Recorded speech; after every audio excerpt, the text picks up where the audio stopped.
নমস্কার। কণ্ঠকাকলির সপ্তাহব্যাপী রবিতর্পণ কবি প্রণামের আজ ষষ্ঠ দিন।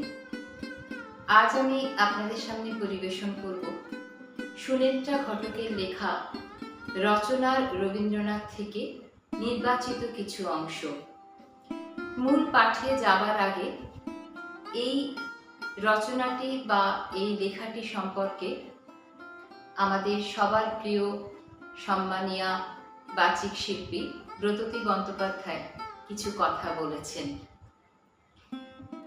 এক কিশোরীর ব্যক্তিগত পরিসর থেকে দেখা রবীন্দ্রনাথের কথা এই লেখায়।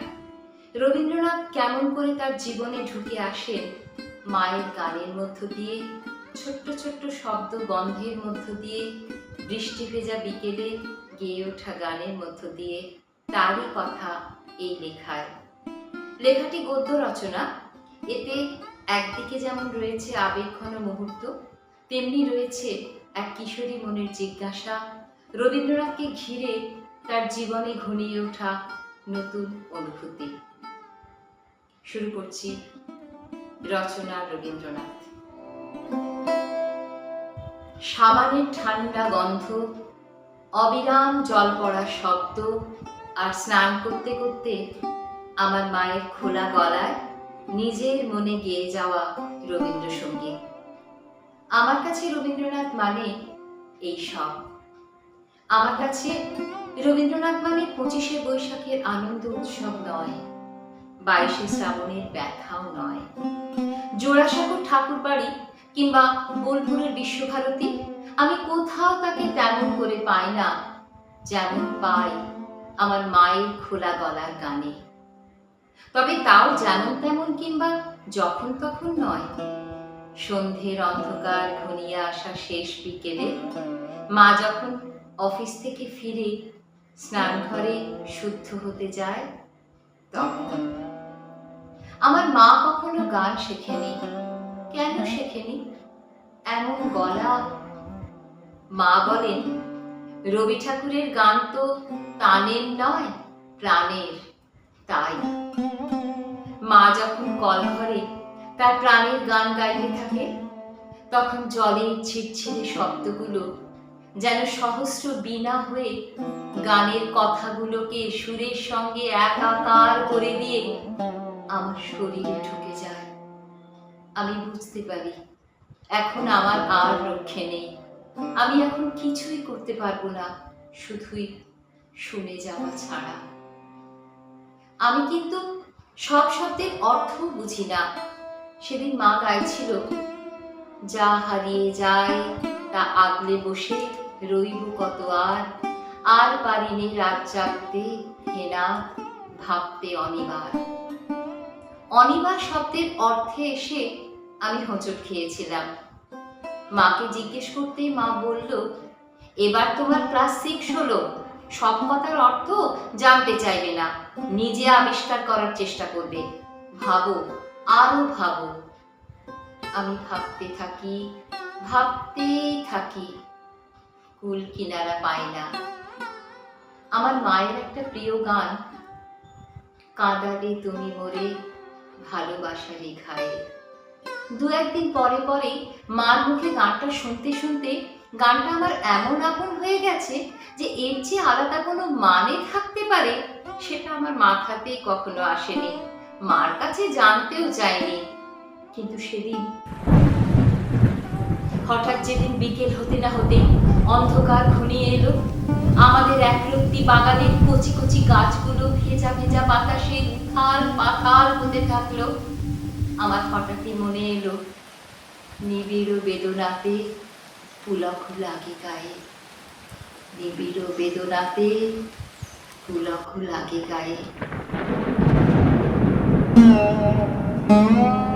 হঠাৎ মনে হলো, প্রচন্ড ঝোড়ো বাতাসে গাছগুলো তো এখনই ছিঁড়ে ছুটে যাবে, তবু যেন ওরা দারুণ আনন্দে রয়েছে।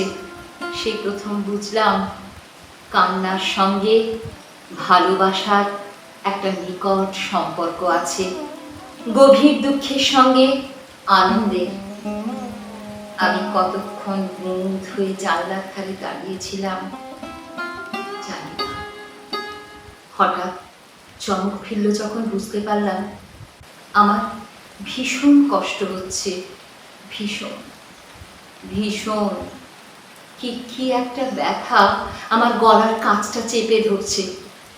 এরই মধ্যে ঝমঝম করে বৃষ্টি শুরু হলো। আমার কষ্ট, আমার ভালো লাগা সব কিছুকে ছাপিয়ে বৃষ্টির ধারা আমার সারা শরীর ঝাপটায় ভিজিয়ে দিল।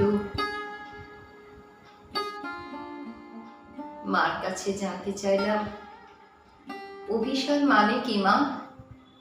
মা বলল, অভিসার মানে যাওয়া, কিন্তু যাওয়া ততটা নয় যতটা যেতে চাওয়া। ঝরঝর বৃষ্টির অবিরাম ধারায় ভিজতে ভিজতে আমি মার মতোই খোলা গলায় গাইতে লাগলাম,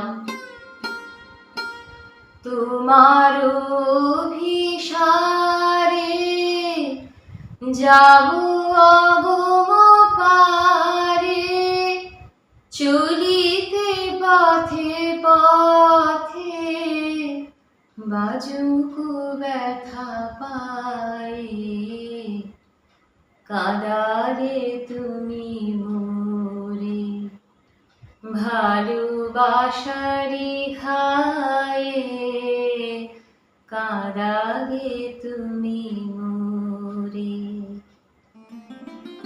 জানলায় চোখ পড়তে দেখি আমার মতো করে মা আমার গান শুনছে।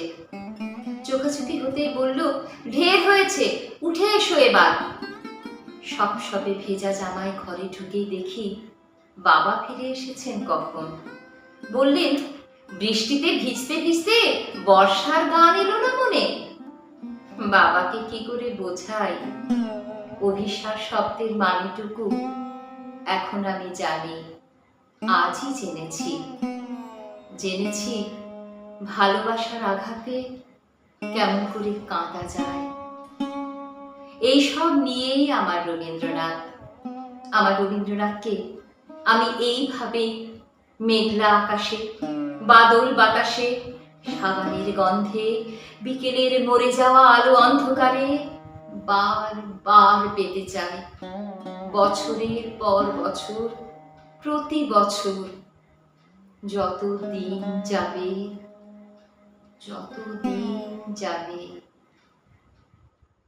সকলি নিবে কেড়ে,